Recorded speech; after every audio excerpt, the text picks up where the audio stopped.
안녕하세요. 마곡필량입니다. 오늘은 일기 신도시 재건축 관련해 분석을 해보도록 하겠습니다. 윤석열 후보는 일기 신도시 관련 상당히 구체적인 정책을 내놨습니다. 일기 신도시 재건축 활성화를 위해서 용적률 상향으로 10만 호를 공급하겠다. 윤석열 후보가 구체적으로 몇 프로까지 용적률 상향을 할지는 밝히지는 않았습니다.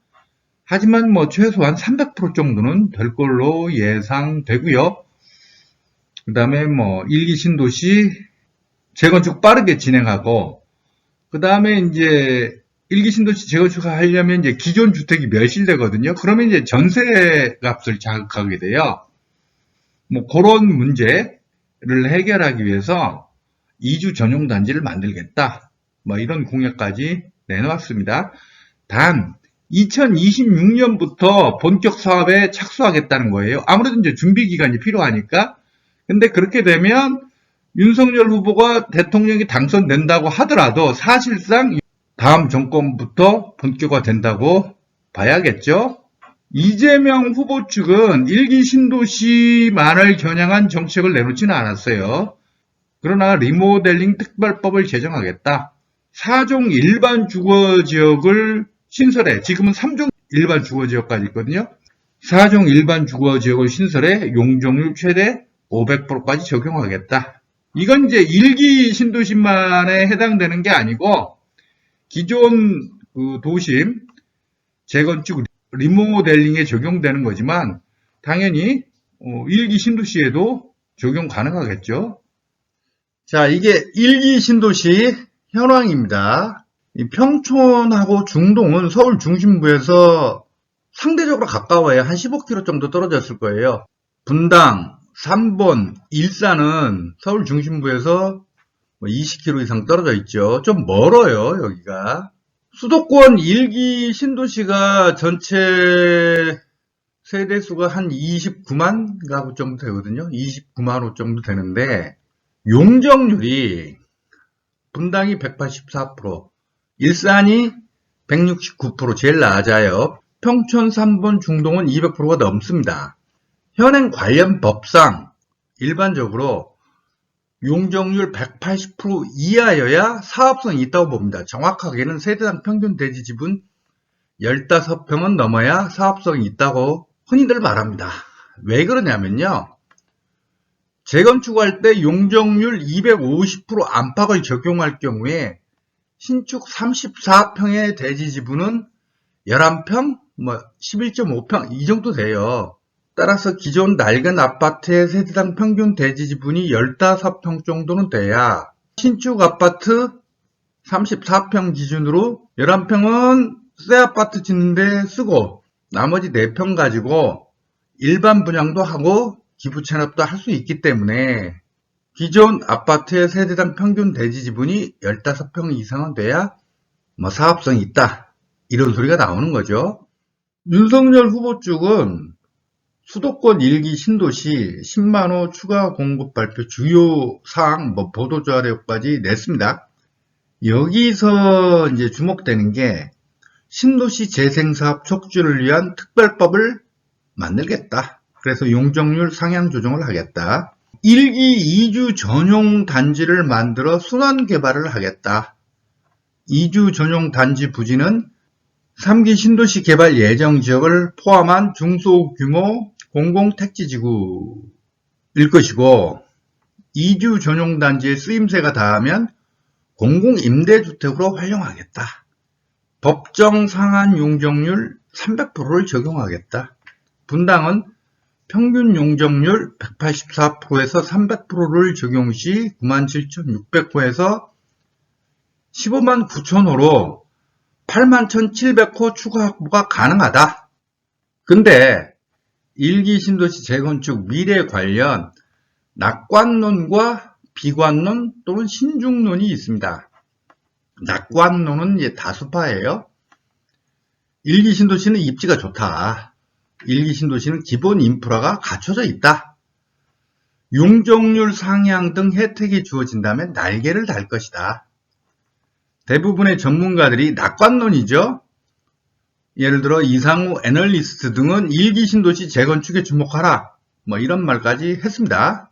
근데 이제 소수파가 비관론 또는 신중론이에요. 저는 소수파에 속합니다. 예를 들어 빠숑 김학렬 씨 같은 경우는 20년 안에 1기 신도시 재건축 못한다. 어느 유튜브 채널에 출연해서 이런 말을 하더라고요. 저 같은 경우는요. 1기 신도시는 전형적인 배드타운이다. 직주근접 시대에 과연 대응할 수 있는가? 결론을 미리 말씀드리면 1기 신도시 안에서 어떤 권역은 재건축 가능해도 어떤 권역은 불가능하고 사실상 방치될 것이다. 이게 제 생각입니다. 저는 1기 신도시 재건축 관련해서 생각해봐야 할 근본적 한계가 있다고 봅니다. 1기 신도시는 배드타운이죠. 직주근접 시대 대응이 과연 가능한가? 이겁니다. 1기 신도시에 용적률 상향 혜택을 줄 경우 사업성 높아지죠.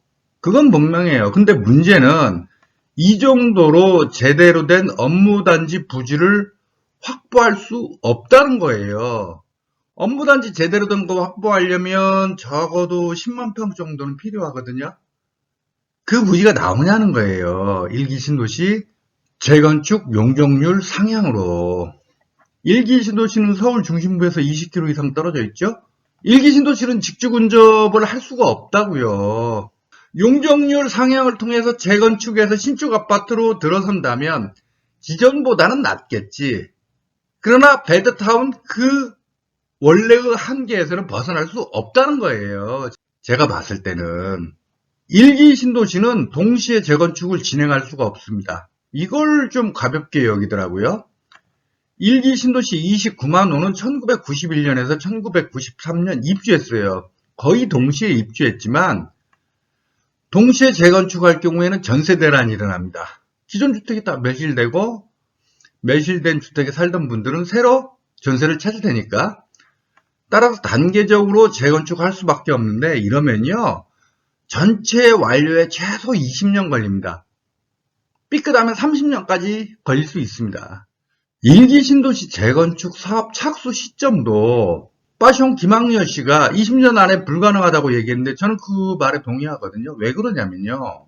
1970년대 중반에 입주한 여의도, 1970년대 말 입주한 대치, 음마, 잠실주공 5단지, 1986년에서 88년 사이 입주한 목동 2만 6천 세대, 아직 사업 제대로 착수 못했어요. 아직 첫산 못 떴다고요. 여기도 이렇게 남아있는데 1991년에서 93년 입주한 1기 신도시가 언제 첫삽 뜰 수 있겠어요? 20년 안에 가능하겠어요, 이게? 여의도가 2030년까지 입주하면 그나마 순조롭게 진행되는 걸 거예요, 아마. 그러면 여의도, 대치음마, 잠실 주공부가 15년, 17년 이 정도 늦은 게 1기 신도시인데 언제 입주할 수 있겠어요? 2045년? 2045년 정도 입주할 수 있을까? 어쩌면 2050년에 입주할 수 있을지도 몰라요. 그러면 2050년이면 지금부터 정확히 28년 뒤라고. 2042년 입주해야 지금부터 20년 뒤인데 이게 가능하겠어요? 이게? 그러니까 아마 제가 봤을 때는 1기 신도시는 2040년 정도나 첫삽 뜰 수 있을 것 같다는 게 제 생각이에요. 그러면 실제 입주는 언제쯤 할 수 있겠어요? 2045년, 2050년이라고 봐야 되는 거겠죠? 비관적으로 보는지 모르겠지만 제가 봤을 때는 그래요. 이걸 정말로 아무도 주목을 하지 않던데 생산 가능 인구 15살에서 64살 사이입니다. 현역 군인, 교도소 수감자, 외국인 등은 제외하고 집계를 냅니다. 이 생산 가능 인구가 2020년부터 감소로 돌아섰습니다. 총 인구의 감소보다 생산 가능 인구의 감소가 부동산에 더 치명적입니다. 이게 통계청 사이트에서 제가 퍼온 건데요. 2020년에 생산 가능 인구가 3,738만 명이었습니다. 이게 2040년에 가면 2,852만 명으로 거의 1,000만 명이 줄어듭니다. 2030년에는 3,381만 명인데 이 정도만 해도 거의 600만 명 주는 거죠. 굉장히 급속하게 생산 가능 인구가 줄어듭니다. 과거 2008년에서 2013년 사이에 이제 버블 아니지 하우스 푸어 시기에 선대인 소장 등을 이제 필두로 해서 집값 엄청나게 폭락한다. 1990년대 초반에 버블이 꺼지면서 뭐 완전 헬 상태가 된 일본의 전체를 따라갈 것이다. 뭐 이런 게 굉장히 유행을 했습니다. 근데 그때는 2010년부터 한국의 생산 가능 인구가 줄어들 것이라는 그 잘못된 통계를 기반으로 해서 그런 부동산 폭락론, 제2의 일본 된다. 뭐 이런 게 유행을 했던 거예요. 제가 알기로는 그분들이 인용했던 그 통계 예측치 자체가 잘못됐던 거예요. 근데 이번에는 리얼 진짜예요. 2020년을 최정점으로 생산 가능 인구가 실제로 줄어들고 있습니다. 생산 가능 인구는 소득이 있고 소득이 있는 분들이잖아요. 경제활동을 하니까. 특히 요즘에 가면 갈수록 직주 근접을 더 강력하게 원합니다. 경제활동에서 은퇴한 인구, 이 노령 인구는 소득이 없죠. 정확히 말하면 연금소득, 그리고 경제활동을 할 때 벌어놓았던 소득밖에 없는 거죠. 그래서 이분들은 집값 비싼 곳에서 살 수도 없고 사실 집값 비싼 곳에서 살 이유가 없는 분들이에요. 노령 인구는 병원 같은 거, 그 다음에 지하철 등 기본 인프라가 필요하죠. 노령 인구는 자가용 유지할 필요가 없잖아요. 경제활동을 안 하니까. 그리고 나이 들면 운전하기도 힘들고 그러니까. 물론 앞으로 뭐 자율주행 자동차가 상용화되면 어떻게 될지 모르겠지만 노령 인구는요 오히려 기본 인프라가 깔려 있는 곳에 살아야 돼요. 그래서 한때 이제 유행했던 게 은퇴하고 나면 뭐 강원도나 지리산 자락이나 이런 데로 내려가서 살아야겠다. 이게 한때 유행을 했었어요. 근데 지금은 바뀌었어요. 나이가 들수록 기본 인프라는 갖추어진 도시 안에서 살아야 된다. 병원 같은 거 가려고 해도 오지에 살면 힘드니까. 제가 봤을 때 노령 인구는 되레 베드타운, 일기 신도시 같은데 거기로 이주하려고 하지 않을까요? 저는 이 경향이 아직까지 완전히 관철되지는 않는데 오히려 앞으로 이런 경향이 더 보일 것 같은데 나는. 재건축, 재개발은 집값이 오른다는 전제 하에서만 가능합니다. 이건 제가 재건축, 재개발 관련 동영상에서 자세하게 설명했어요. 재건축, 재개발은 기본적으로 주민들이 결성한 민간조합이 추진하는 민간사업입니다. 반드시 이득을 남겨야 돼요. 공영개발은 그 주체가 국가기관이거나 공공기관이죠. 거기는 이득을 남길 필요가 없어요. 물론 손해를 보면 안 되지만. 이게 민영개발과 공영개발의 근본적 차이예요. 예를 들어 재건축 물건이 현재 10억이라고 한다면 수도권에서 조합원 분담금이 보통 4억 정도 하거든요. 케바케이긴 하지만. 그러면 신축 아파트는 16억 이상 간다는 확신이 있어야만이 민간조합이 주민들이 재건축 재개발을 하려고 합니다. 근데 현재 부동산 시장이 하수상하죠. 만약 올해부터 집값 정책이 또는 하락기로 접어든다면 이런 민간 주도 재건축 재개발 일기 신도시도 마찬가지예요. 제대로 저는 추진되기 힘들 거라고 봅니다. 그리고 이게 중요한데 일기 신도시가 제가 방금 앞에서 설명했듯이 노령 인구가 주로 사는 곳이 된다면 집값이 오르겠습니까? 안 오른다고요. 아니면 더디게 오르거나. 그러면 민간이 주도하는 민간조합이 주도하는 재건축 재개발 일기 신도시 재건축 재개발이 과연 순조롭게 진행될 것인가? 여기에도 퀘스천 마크가 있습니다. 가장 근본적 문제는 일기 신도시 용적률 상향을 해준다고 할 경우에 민간조합의 사업성은 높아지지만 이것만으로 거대 업무단지 부지를 확보할 수 없다는 거. 직주 근접 시대에 서울 중심부에서 20km 이상 떨어져 있는 일기 신도시가 과연 경쟁력이 있을지. 어떤 분들은요, 일기 신도시는 기본 조성된 지 이제 30년 다 돼가고 기본 인프라가 갖춰져 있기 때문에 3기 신도시보다 오히려 경쟁력이 있다고 하는데 제가 봤을 때는 완전히 잘못된 말이에요. 3기 신도시가 2026년에서 2030년 입주 시작을 합니다. 근데 3기 신도시는 서울에서 2km 이내에 위치해요. 서울 접근성에서 상대가 안 되거든요. 예를 든다면 머니투데이 이 보도에 따른다면 원래 이재명 캠프가 김포공항을 이전하고 거기에 일부 보도에 따르면 30만원, 50만원 그랬었죠. 요 공급을 고민을 했다가 이제 김포공항 이전은 취소하고 김포공항 기능은 계속 유지하되 그 주변에 8만호의 신도시 그리고 업무단지를 개발을 하겠다. 이런 식으로 방침을 바꿨다는 거예요. 근데 만약 이게 사실이라고 해봐요. 예를 들어서 김포공항 주변에 8만 호의 신도시가 조성된다고 합시다. 업무단지, 자정용지를 충분히 갖춘 이런 게 조성된다면 김포공항에서 제일 가까운 1기 신도시가 일산 아닙니까? 일산에 득이 될까요? 어떻게 될까요?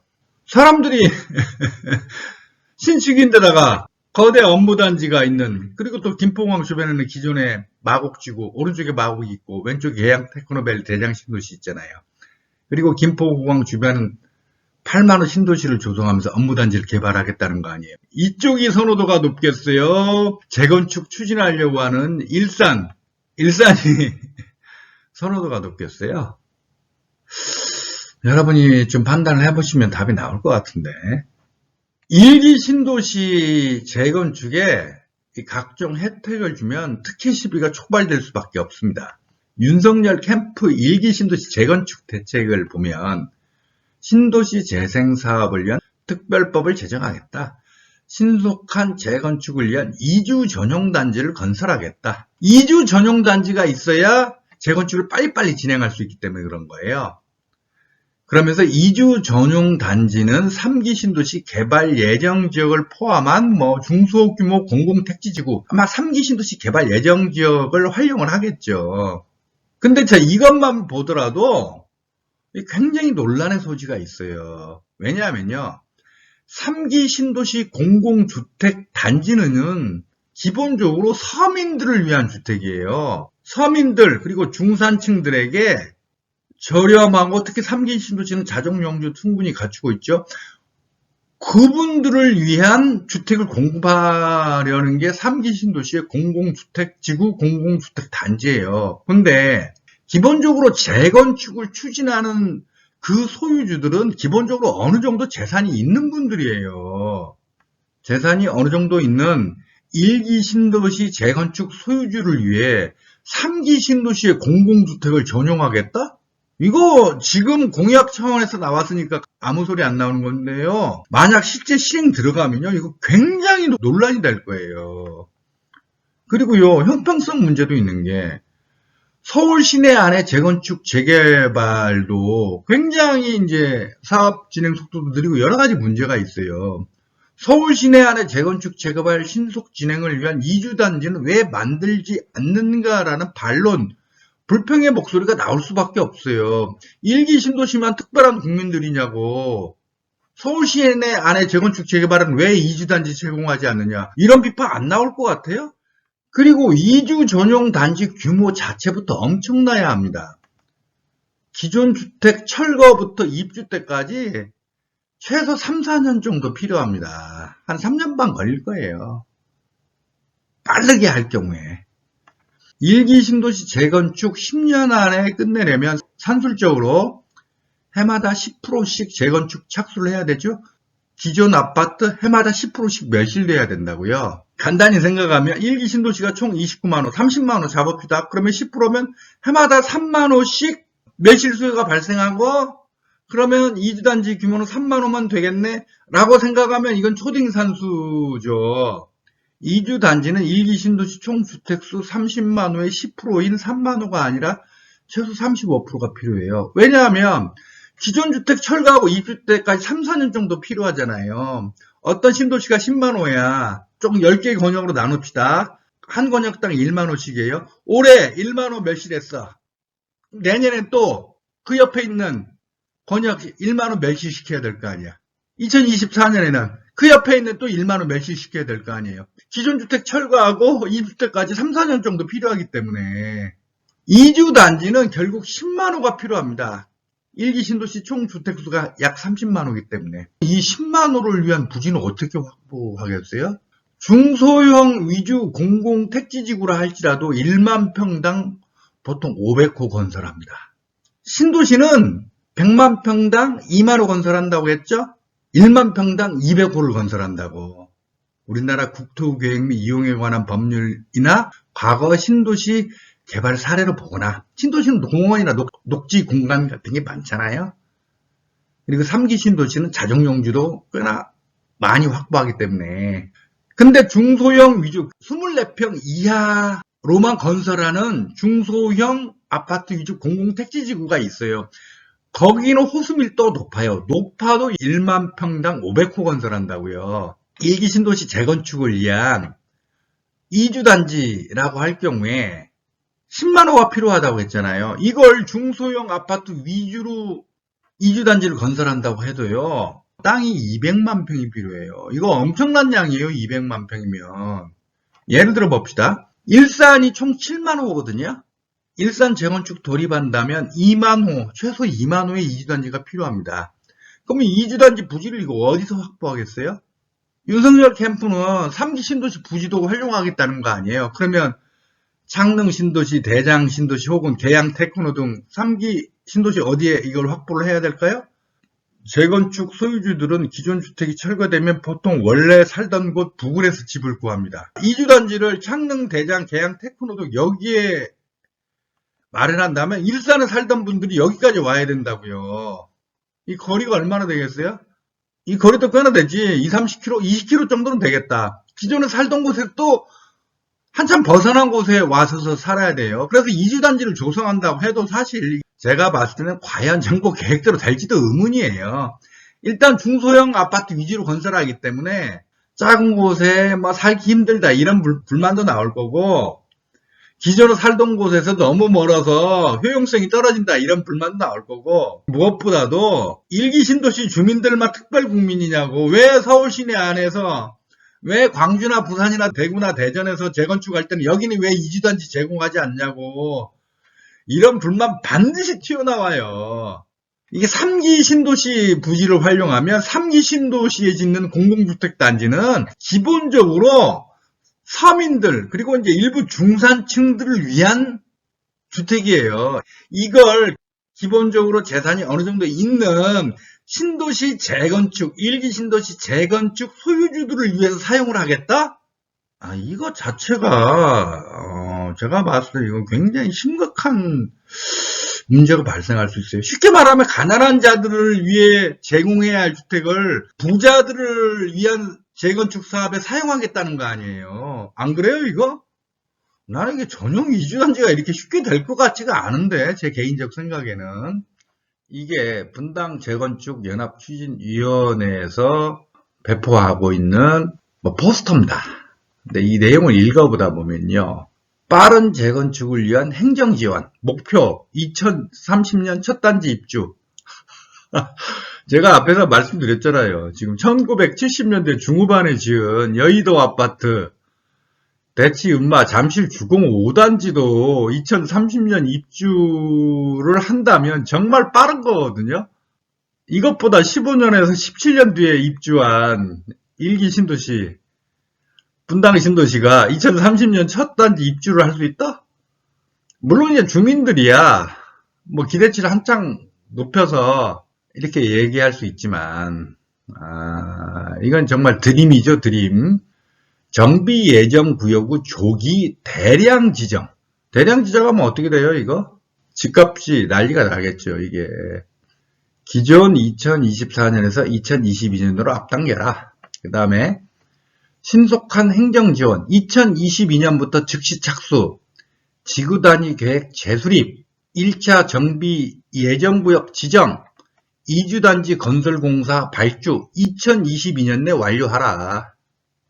정비 예정구역 3차에 걸쳐 분당 전체 단지 지정, 차수별 간격은 5년, 총 15년이다. 이주 및 공사 대란 최소화하기 위하여 행정구역별 균등 지정, 사업성, 주민의지 등 종합 고려해야 한다. 이거죠. 이 포스터는 이제 주민들의 강렬한 열망을 표현한 거죠. 담은 거죠. 그래서 뭐 주민들도 이렇게 욕을 하지만 설마 이거대로 될 거라고 생각들은 하지 않겠지만, 제가 이제 이 포스터 보고 느낀 첫 인상은 뭐였냐면요. 대한민국 국민 가운데 진짜 국민은 분당 주민들밖에 없나? 이게 3차에 걸쳐 분당 전체 단지를 정비 예정구역으로 지정하라. 그리고 차수별 간격 5년, 총 15년. 이건 그나마 현실적이네. 분당이 10만 호잖아요. 이걸 동시에 재건축을 절대 할 수 없거든요. 순차적으로 나눠서 해야 된다고. 그러면 아무리 빨라도 정말 KTX급으로 진행해도 제가 봤을 때는 20년 걸려요. 단계별로 해도. 이분들은 15년이라고 했죠? 아무리 희망사항이라 할지라도 15년 이내에는 불가능하다는 거죠. 그건 알고 계시네. 3차에 걸쳐 분당 전체 단지를 정비 예정구역으로 지정한다? 이건 불가능한 소리예요. 분당이 전체가 10만 호란 말이에요. 3차면 그거 한 번 할 때마다 3만 3천 가구씩 정비 예정구역으로 지정을 해야 된다는 건데, 난리 나죠, 그러면. 이거 불가능한 거라고요. 제가 옛날에 말씀드린 적이 있었는데요. 재건축이나 재개발을 기대해 볼 만한 물건을 소유한 분들이 굉장히 착각들을 심하게 하고 있는 게 있어요.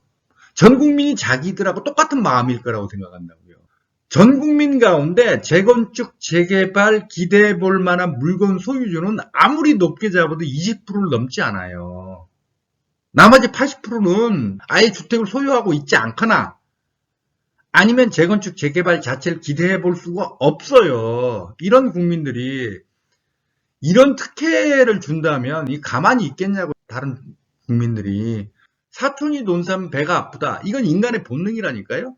흔히 이제 부동산 카페에서 흔히 보이는 현상인데요. 왜 남이 투자 제대로 해가지고 돈 버는 걸 배 아파하냐? 인간의 이기심을 보장해야 자본주의 경제가 발전한다. 이렇게들 얘기하시는 분들이 대부분인데요.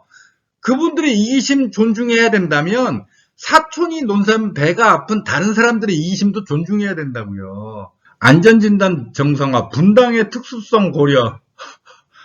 아니 분당만 특수하냐고. 안 그래요? 일기 신도시만 특수해요?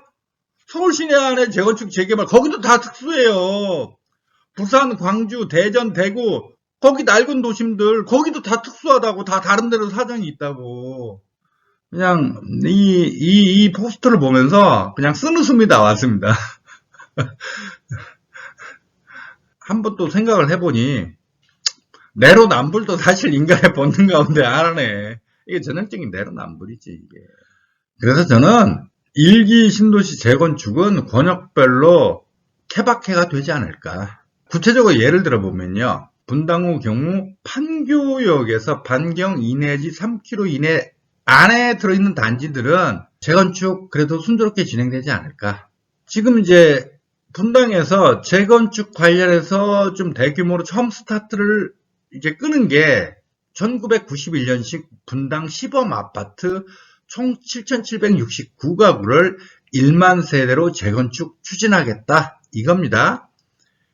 여기 아파트 세대당 평균 대지 지분을 제가 조사해 봤더니 삼성 안신이 19.81평, 우성 아파트가 17.42평, 한양 아파트가 14.99평, 현대 아파트가 20.35평입니다. 여기는 판교역에서 직선거리로 한 2km, 3km 정도 떨어졌더라고요. 그리고 세대당 평균 대지 지분도 15평이 넘어서 여기 지역 같은 경우는 재건축 가능하지 않을까. 일산의 경우에 저는 일산 테크노밸리 주변 문촌마을 같은 경우는 가능성 있다. 개인적으로 그렇게 봅니다. 사실 제 개인적으로는 일산 테크노밸리, 그 다음에 CJ 라이브시티, 방송 영상밸리 등등, 그 다음에 저는 이제 GTX가 기존 지하철보다 30% 정도 위력이 강하지 그 이상은 아니다라고 보는 입장이지만, 저는 일산 테크노밸리가 과연 제대로 조성될 수 있을까? 원래 고양시가 발표한 대로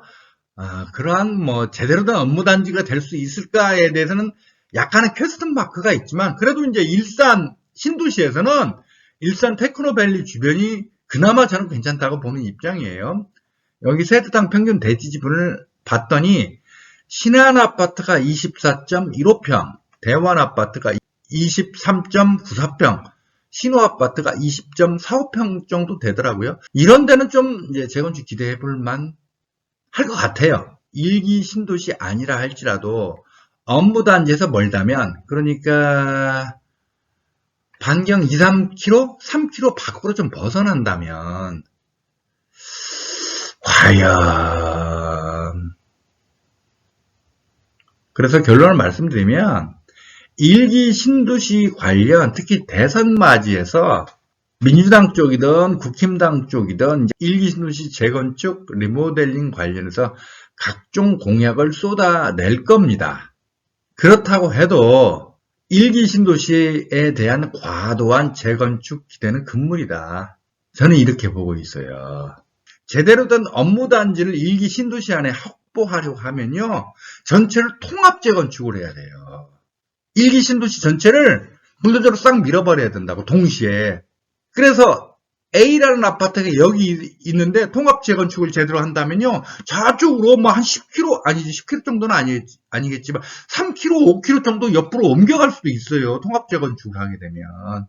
아파트의 위치가 재건축을 하면 기존에 있던 아파트 부수고 그 자리에 새 아파트 쓰는 거잖아요.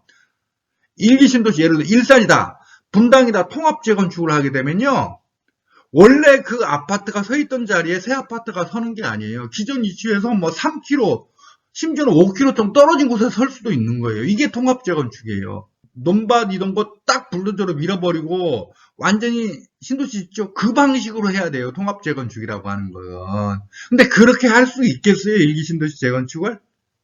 이게 사회주의 국가에서는 가능한 거야. 근데 사회주의 상권 정확히 보장되는 자본주의 국가에서는 이게 불가능한 거예요, 이게. 그 7,000세대 정도 되는 저 여의도도 통합 재건축 좀 하려고 하는데 얼마나 지금 말이 많이 나오는데. 분당 10만 세대, 일산 7만 호 이런데 이게 통합 재건축 불가능하죠. 목동도 원래 제가 목동 재건축 관련 분석 동영상에서 말씀드렸습니다만, 목동도 베드타운에서 완전히 벗어나서 제대로 된 업무단지 자정용지를 갖춘 곳으로 재탄생하려면 목동도 통합 재건축해야 되거든요. 2호선 신정차량기지 그 주변이 업무단지가 될 수 있겠지, 만약에 통합 재건축을 한다면. 근데 그 목동도 통합 재건축 26,000세대도 통합 재건축 엄두도 못 내고 있는데. 아무튼 다시 한번 결론을 말씀드리면, 일기 신도시 재건축 관련해서 정권 차원의 각종 혜택 대책이 나온다고 하더라도 과도한 재건축 기대는 금물이다. 길냥이 제 개인적 견해로는 일기 신도시 재건축은 같은 일기 신도시 안에서도 권역별로 가능한 곳이 있고, 뭐 사업성이 나오지 않아서 불가능하고 사실상 방치되는 곳으로 나뉠 것이다. 뭐 이렇게 말씀드리고 싶습니다.